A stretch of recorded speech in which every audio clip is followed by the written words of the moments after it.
So I don't know how I can make it any more clear how much this mouse was a holy grail item for me. When I got into PC gaming, I got caught up in the hype surrounding this mouse, between it becoming an esports staple, raving reviews, and overall positivity around the original G Pro, then the overall hype about the Superlight and how they were able to cram such a low weight inside a holeless chassis where other companies making cheap feeling hole-filled bodies. Is it sorcery, and is this all smoke and mirrors, and is this just an uncontrollable hype machine, or is this mouse actually that good and can it justify its staggering price tag? I want to find out. So we're going to start right where any other purchase starts, and that's the packaging. And inside that package is almost bog standard, but it's got a little bit of an extra spice to it. So inside is the mouse. Of course the mouse is in there. You get a little tiny dongle, and then you get an extender for that dongle to which you attach to the wire, and that wire is a proprietary wire. It's got prongs on it so it can latch into your mouse more sturdily. You can also attach that dongle to the wire so you can have the dongle on your desk, to which that's how I use it. But let me complain for a second. Micro USB, really? In 2021? I mean, I know it's a minor complaint, but most people are using USB-C now, and it's much easier to pull out a USB-C cable than it is to find a micro USB cable in a household these days. But that's honestly a minor complaint, but I do like what they did with the wire, having those prongs so it's really sturdily in there so it's not weighing down and hurting the port. One of the differences that this mouse has is it comes with some grip tape. Now you're gonna notice in the B-roll, there's some grip tape missing. I'm actually using some of it, but we'll get into that later. It comes with a PTFE puck, so you can swap the plastic puck out for the PTFE puck. That's pretty cool. It also comes with a microfiber cloth. You don't really need it for this mouse, but you can use it on other peripherals. And then the two most important things, the instructions and the stickers, man. Y'all know we just can't have a peripheral without the stickers. Those stickers give you better aim and extra FPS. My first impressions when I got it, I picked up the box and I was like, wow, this is super light. I opened up the box and I pulled the mouse out and I was just blown away. I could not believe that this mouse was this light. It's 60 grams with no holes. I was also kind of taken back by the size. Now, when I originally saw pictures and videos of this mouse, I thought it was a lot smaller. But honestly, to my surprise, it's much more substantial than I had originally thought, and honestly it's a good thing. It's not too big, it's not too small, it's very medium size. Right now I have the measurements up on screen so you can see what it will feel like in your hand. It's a symmetrical shape, so it curves in on both sides, and the original G Pro actually had buttons on the right side, but they clearly removed those to save on weight. But sadly that kind of makes it so left-hand users can't use it, and it sucks because they're missing out on something amazing here. There's a total of 5 buttons. You got the 2 side buttons, your main 2 clicks, and your scroll wheel. And sadly, they removed the DPI switch that I am a huge fan of, but obviously they did that to reduce weight. It just sucks. You know, I really liked having it, you know, being able to switch on the fly, going from 800 to 1000 depending on what I was doing. Is it a big deal? No. And like we mentioned earlier with that PTFE puck, you can swap it out for however much glide you want. It's not a substantial difference, but it is there, so you have the option. And I thought that was really cool for them to put that in there, because a lot of people like to have as much PTFE footing or even glass glides on the bottom of their mice. When it came to build quality, I didn't know what to expect because of the price tag, but I knew how light it was, and I knew that there was no holes in it. So I didn't know if I should be expecting a really sturdy, premium feeling mouse or something that's gonna feel thin and chintzy. And honestly, even with my expectations being confused, I was impressed. When I pulled it out of the box and felt it, and felt how sturdy and rugged it felt with no holes and at 60 grams, I was like, wow. But at the same time, I was like, maybe I should have expected this because of how much it costs. This mouse costs a staggering $130 to $150 US dollars. I love the plastic they used. It's not cheap feeling. It's nice and smooth. It doesn't really take in fingerprints and grease too badly. I'm really picky when it comes to scroll wheels. I really like a nice tactile feeling mouse, but not a really hard and rough mouse. I'm really picky. And this mouse, by far, hands down, my favorite scroll wheel I have tested on a mouse thus far. It feels super good. The tactile steps feel great, and it doesn't glide too much, but it doesn't hold too hard.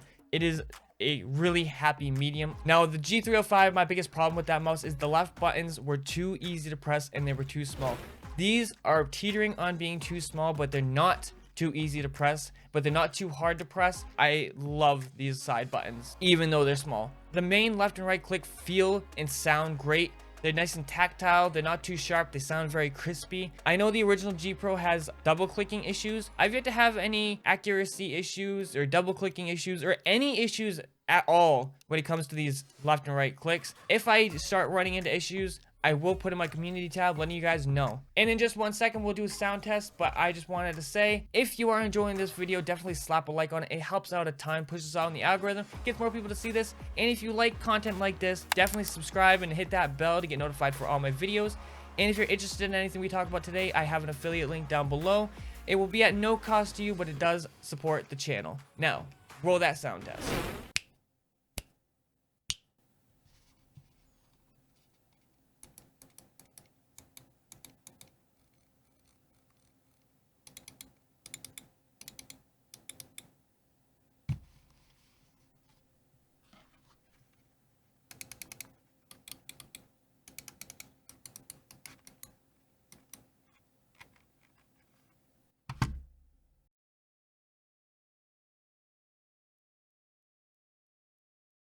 And that's how it sounds. Now, at first, there was a comfort issue. The plastic that they use is kind of slippery on the sides. At first, I didn't know why my hand was cramping up while I was using it because the shape is comfortable. But holding it was uncomfortable and I couldn't figure out what it was. And then I realized I was holding the mouse really tight because I kept sliding off of the mouse. And then I remembered it came with the grip tape. That grip tape came in clutch because I don't think I would love this mouse as much as I love it if I did not have that grip tape. Once I applied the grip tape, I was comfortable. There was no more cramping. There was no more squeezing.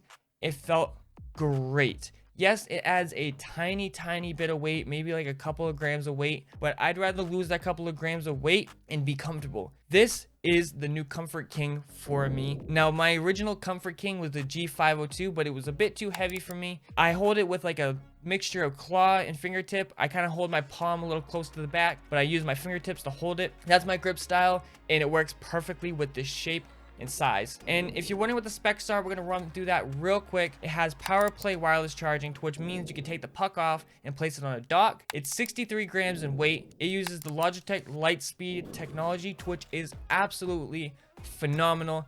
I keep my dongle on the desk. I have yet to see any issues between latency or connection issues. It works phenomenally. There's of course G-Hub support where you can modify which buttons do what. It comes in black or white. It uses their Logitech Hero sensor rated at 25,600 DPI, which is absolutely bonkers. It is definitely a PP showing contest. I don't know if maybe having a higher DPI shows how much more accurate it is. This sensor is perfect. I have never, ever, in all the Logitech mice I've used, had any issue with accuracy or liftoff issues or anything. This sensor is amazing. Unlike that Red Dragon mouse that I talked about in one of my other videos, this is perfect. And on top of that, you have a constant battery life of 70 hours. I have yet to charge this in the 2 weeks that I've had it. I charged it once when it first came in, and that was it. What are my overall thoughts and how does it perform? Again, the sensor, super accurate, the best of the best sensor you can get. It really is. The incredible battery life is top notch. When I started using this mouse, my aim got better. I use it between 800 and 1000 DPI. I've been leaving it at 1000 DPI because I'm too lazy to go into the settings and change it when I go to play games. So I adjust my sensitivity in game to accommodate for the 1000 DPI. And honest to God, my aim has improved substantially with this mouse, and because of its low weight, it feels like an extension of your arm rather than something you're holding in your hand and moving around a mouse pad. I also have it equipped with the Razer Strider mouse pad. It's a hybrid mouse pad. It's got control and speed. I highly recommend it. I'll also put a link to it down below so you can pick one up yourself. For long editing sessions, I haven't really edited much with it, but with web browsing, other work online, this mouse has been super comfortable. I have not had any comfort issues. If luxury was a mouse, it would be this mouse. I was unable to believe that this mouse could live up to the overwhelming hype revolving around this mouse. I wasn't sold on the idea of a lightweight mouse helping with performance and overall gaming experience, but I was so wrong. This mouse feels like an extension of my arm rather than a peripheral like most mice and controllers feel. I miss less shots, I play better and longer. It has undoubtedly replaced the G305 on my desk, and until I try the Orochi, the 305 will be my laptop mouse, and this will be my daily driver for now on. And when I'm testing other mice, I'll still be using this mouse on the side. However, if you're wondering what my thoughts of the G305, my old main mouse, you can click right here and it'll bring you right to that video. But just know this mouse is my new main, and I have links down below if you're interested in it yourself. Just know the price tag is quite staggering. But anyway guys, that's all from me. Thank you for watching. Peace.